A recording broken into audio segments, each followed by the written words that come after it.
제가 요즘에 뉴스를 좀 많이 보는데 네. 궁금한 게 생겼어요. 그 나나님의 사건인데 그 뉴스 보셨나요, 변호사님도? 제가 이제 기사로 접한 바로는 나나 씨랑 나나 씨 어머니께서 사시는데 그냥 아예 모르는 남성이 흉기를 들고 이 나나 씨와 나나 어머니를 위협했다. 이제 이런 기사를 받고 나나 씨가 이 30대 남성을 제압해서 경찰에 신고를 했다. 이런 뉴스까지 이제 봤습니다. 그 사건에서 과잉방위라고 논란이 될 만한 지점이 실제로 있는지가 너무 궁금했어요. 변호사님은 어떻게 생각하시나요? 네, 그러니까 저도 조금 의아했던 게 최근 뉴스를 보니까 갑자기 이 가해자가 나나 씨를 살인 미수와 특수상해죄로 고소를 하셨더라고요. 그 말은 결국 나나 씨가 한 그런 제압 행위가 정당방위가 아니라는 주장인 건데 그렇다면 과연 나나 씨의 행동이 과연 정당방위였는지 뭐 혹은 과잉방위였는지에 대한 확인이 필요할 것 같아요. 근데 제가 봤을 때 일단 첫 번째로 새벽 6시 반이었죠. 두 번째로 남자가 없는 나나 씨와 이제 나나 씨 어머니, 나이가 아무래도 연세가 조금 있으실 텐데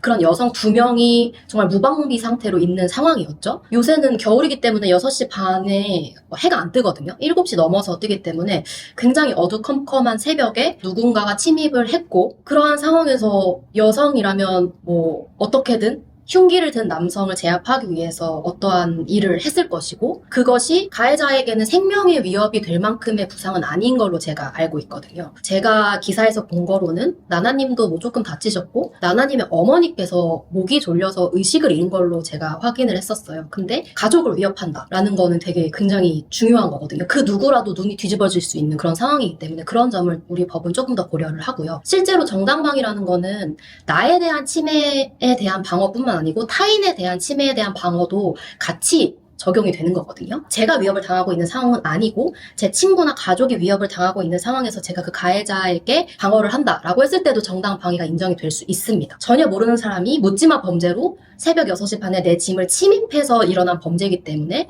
이러한 것도 당연히 조금 정당방위에 있어서 유리하게 고려가 될 수 있고요. 흉기까지 들었죠. 흉기라고 하면 그 흉기로 인해서 내가 죽을 수 있다라는 상해를 넘어서 정말 사망이라는 결과에 이를 수 있는 상황이기 때문에 정당방위가 조금 더 유리하게 고려될 수 있는 상황인 것 같습니다. 추가적으로 궁금한 게 있는데요. 뉴스 막 보다 보면은 영웅처럼 나타나서 남들을 도와주는 분들이 가끔 계세요. 다른 사람을 위해서 정당방위를 하는 게 괜찮은지가 너무 궁금하더라고요. 타인의 침해에 대한 방어도 가능하고 그 타인이 꼭 나랑 가까운 뭐 사이여야 된다 이런 거는 전혀 없고요.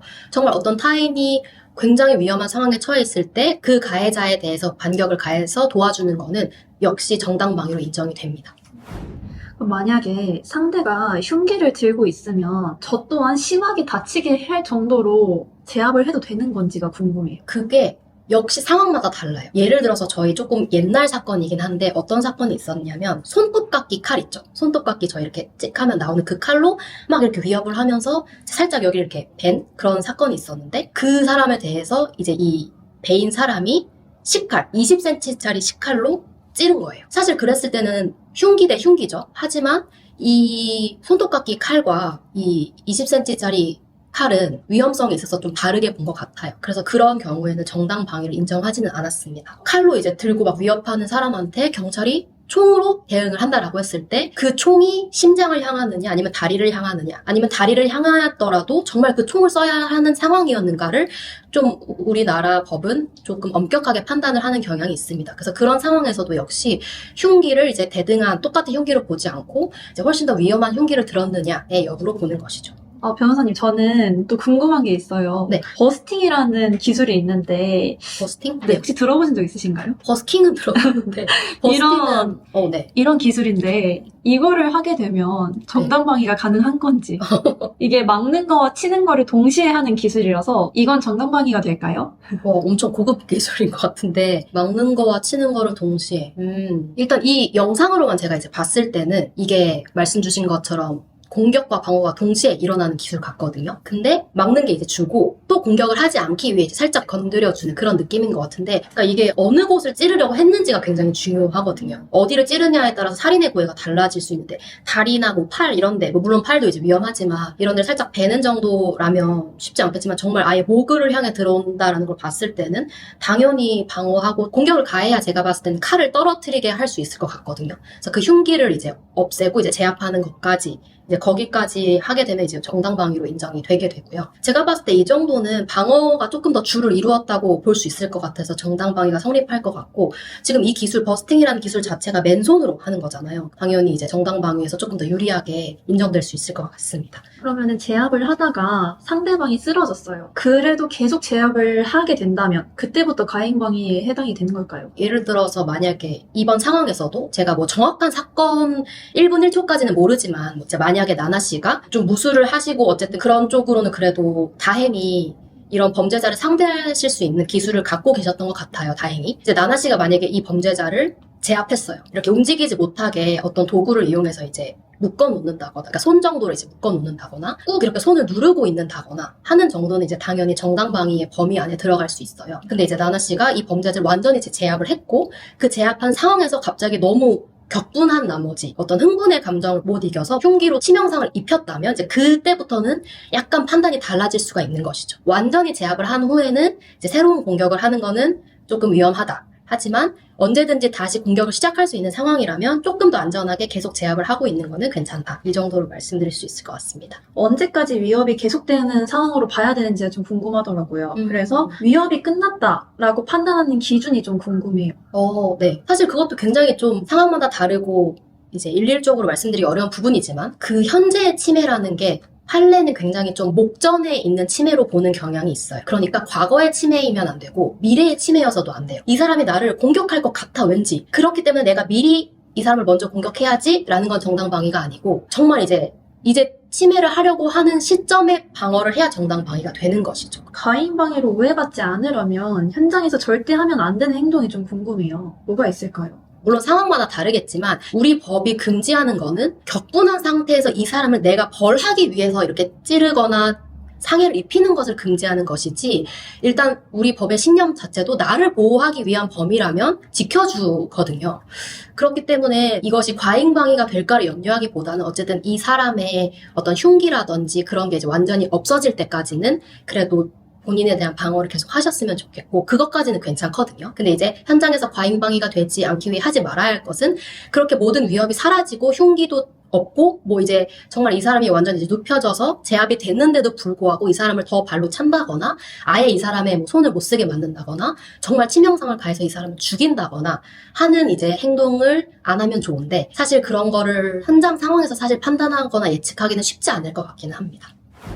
가해자분이 나나님을 살인미수와 특수상해로 고소를 했다고 했잖아요. 이게 애초에 살인미수가 가능한 걸까요? 네, 그래서 저도 이제 기사를 보니까 이제 특수상해라고 하는 거는 흉기로 상해를 가했을 때를 특수상해라고 하는데, 이 범죄자가 이제 나나님을 특수상해로 고소한 것까지는 뭐 그것도 이해는 안 되지만 이제 뭐 그렇다 치는데 이제 살인미수까지도 고소를 했단 말이죠. 상해죄가 있고 살인죄가 있으면 상해죄는 상해를 한다는 마음을 가지고 이제 찌르는 거고요. 살인죄는 살인을 한다는 마음을 가지고 찌르는 거예요. 행위는 똑같거든요. 그러니까 똑같이 사람을 칼로 찔렀더라도 나는 이 사람을 살인까지는 좀 그렇고 그냥 다치게만 할 거야 라고 이제 칼을 찌르는 거랑 이 사람을 정말 죽이고 말 거야 라고 이제 칼을 찌르는 거는 아예 죄명이 달라지게 돼요. 같은 행위처럼 보여도. 근데 이제 이 나나님을 특수상해로 뭐 고소를 한 거는 어쨌든 나나님이 이 사람을 다치게 할 마음은 뭐 있었을 수 있으니까 자기를 방어하기 위해서라도, 그래서 이제 특수상해로 고소를 한 건 이해가 되는데, 나나님이 과연 이 사람을 정말 죽이려고 정말 살인을 하려고 이런 반격을 가했을까를 생각해 봤을 때 사실 저는 그랬을 것 같지 않고, 아마 이제 가해자 쪽에서 좀 그런 자극적인 단어를 붙여서 여론 기사도 좀 내고 뭐 이런 의도가 있지 않았나라고 추측을 해봅니다. 살인미수와 특수상해로 맞고소한 가해자를 나나님께서 무고죄로 고소가 가능한지 궁금합니다. 무고죄라는 거는 이제 당연히 아시다시피 죄가 없는데 마치 죄가 있는 것처럼 신고를 했을 때 성립하는 건데요.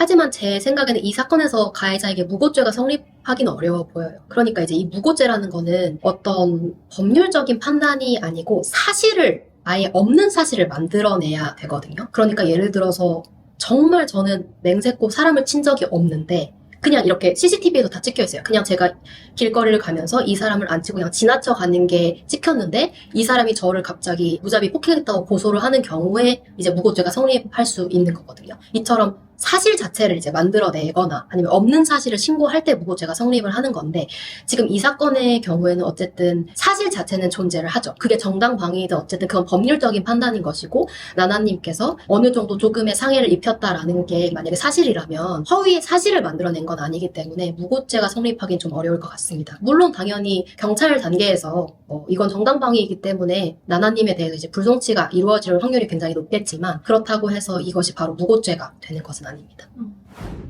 지금까지 말씀하신 것처럼 정당방위, 과잉방위에 대해서 이야기 많이 해봤는데 이런 상황이 있으면 안 되겠지만 혹시라도 이런 상황에 처하게 된다면 무엇을 하는 게 좋을지 알려주실 수 있으실까요? 일단은 당연히 그 상황이 담긴 CCTV를 최대한 빨리 확보하시는 게 좋아요. 길거리나 뭐 가게에서 그런 상황이 벌어졌다고 한다면 당연히 CCTV가 있을 테니까 이제 요청을 하시는 게 좋고 되도록이면 현장에서 경찰에 신고를 하시는 게 좋아요. 이번 나나씨 사건도 나나씨가 이걸 제압을 하신 다음에 바로 경찰에 신고를 하신 걸로 알고 있거든요. 경찰에 신고를 하면 경찰이 사건 현장에 오게 되기 때문에 그 사건의 어떤 상황을 이제 먼저 파악을 할 수가 있고 그걸 다 기록을 해놓을 수가 있어요. 그래서 이거는 야간이었구나. 베란다를 타고 올라왔구나.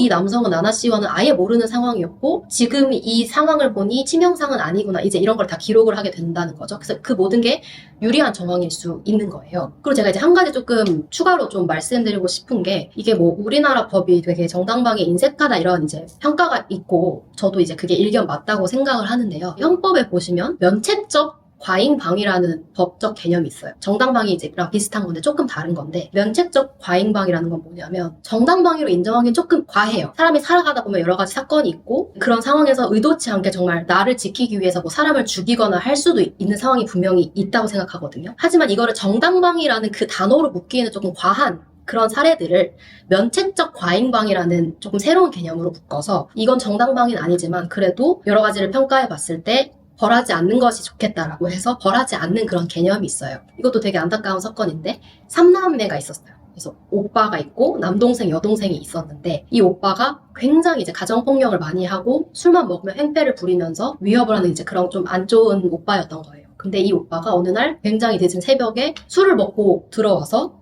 엄마를 향해서 갑자기 식칼을 빼서 엄마를 향해 돌진을 하는 거예요. 그러니까 이 남동생이랑 이제 막내 여동생이 너무 놀라서 막 일단 남동생이 오빠를 잡았어요. 형을 잡고 막 이제 그만해 하면서 이제 밀쳤겠죠. 근데 이 형이 이제 계속 이거를 하려고 하고 이 남동생을 말리려는 남동생의 목을 잡고 쫄랐어요. 계속 쫄은 거예요. 그래서 이걸 지켜보고 있던 막내 여동생이 다른 칼을 들고 와서 그 오빠의 뒤를 찔러서 오빠를 죽였어요. 정말 그래서 오빠는 죽었어요. 그 상황에서. 이건 사실 저희가 이제 생각했을 때 정당방위라는 개념에 약간 들어가기가 약간 쉽지 않을 수도 있죠. 물론 들어갈 수도 있는데 어쨌든 죽였기 때문에 정당방위라고 판단하기는 좀 어려울 수 있지만 그 상황이 일단 굉장히 야간이었고 그 막내 동생이 어린 여동생이 느꼈을 그 위험 그리고 두려움 공포 그리고 어머니와 이제 남동생을 살리려고 했던 그런 노력들 그런 것 때문에 굉장히 어떻게 보면 충동적으로 한 행위잖아요.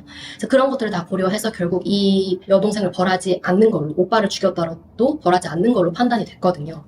그래서 이런 식으로 이제 우리 법은 굉장히 여러 가지 상황을 고려하고 그 사람의 뭐 체격, 상황, 그 사람이 그 행동을 할 수밖에 없었던 이유 이런 것들을 다 이제 파악을 해서 가장 정당해 보이는 판단을 내리기도 하거든요. 그래서 이런 정당방위가 아닌 면책적 과잉방위라는 개념도 한번 이번에 알아두시면 좋겠고 이제 그렇기 때문에 혹시라도 살아가다가 정말 이런 상황이 오고 나도 모르게 막 뭔가 이제 나를 지키기 위해 혹은 내 가족을 지키기 위해 이런 상황이 발생했을 때 너무 막 보수적으로 뭐 정당방위 안 되면 안 되는 거 아니야 라고 생각해서 내 목숨까지 위협받는 상황보다는 이런 개념도 있다는 걸 기억하시는 것도 좋을 것 같습니다.